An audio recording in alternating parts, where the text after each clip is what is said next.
ঊনকোটি জেলার জগন্নাথপুর চা বাগানের প্রায় 30,000 চা গাছ এবং শ্রমিকদের যাতায়াতের রাস্তা বুলডোজার চালিয়ে রাতের অন্ধকারে নষ্ট করে দিয়েছে সমাজদ্রোহীরা।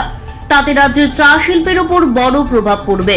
যেখানে রাজ্যের মুখ্যমন্ত্রী চাইছেন চা শিল্পকে কিভাবে আরো ঢেলে সাজানো যায়, সেদিকে এই ধরনের ঘটনা প্রশ্নচিহ্ন দাঁড় করিয়ে দিচ্ছে। শনিবার সকালে শ্রমিকরা তা দেখতে পেয়ে সঙ্গে সঙ্গে চা বাগানের মালিককে অবগত করেন। তারপর মালিক টি বোর্ডের চেয়ারম্যান সমীর ঘোষের সঙ্গে কথা বলেন। সমীর ঘোষ ঘটনা জানতে পেরে চা বাগানের মালিককে প্রাথমিকভাবে থানায় জানানোর পরামর্শ দেন। তিনি নিজেও ঘটনার নিন্দা জানান এবং দোষীদের কঠোর শাস্তির দাবি রাখেন। এই ঘটনার সঙ্গে যারা জড়িত আছে তাদের দৃষ্টান্তমূলক শাস্তির দাবি করেন তিনি। সেই সঙ্গে তিনি বিষয়টি মুখ্যমন্ত্রীর গোচরে নেবেন বলে আশ্বস্ত করেন। এমনটাই জানালেন টি বোর্ডের চেয়ারম্যান সমীর ঘোষ। না করতে সাহস পান, সেটার জন্য আমরা আপনাদের মাধ্যমে আপনাদের সহযোগিতা চাইব এবং আইনের মাধ্যমে দোষীদের উপযুক্ত শাস্তি আমরা দাবি করব।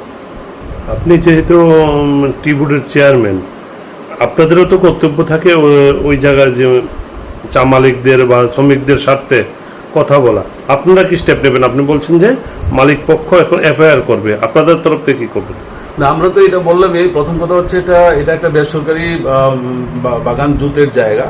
তো ম্যানেজমেন্টের পক্ষ থেকে আমরা বলেছি আমরা তো চা শিল্পের ডেভেলপমেন্টের জন্য আমরা কাজ করছি এবং আমাদের সরকারও অনেক সহযোগিতা আমাদেরকে করে আসছেন।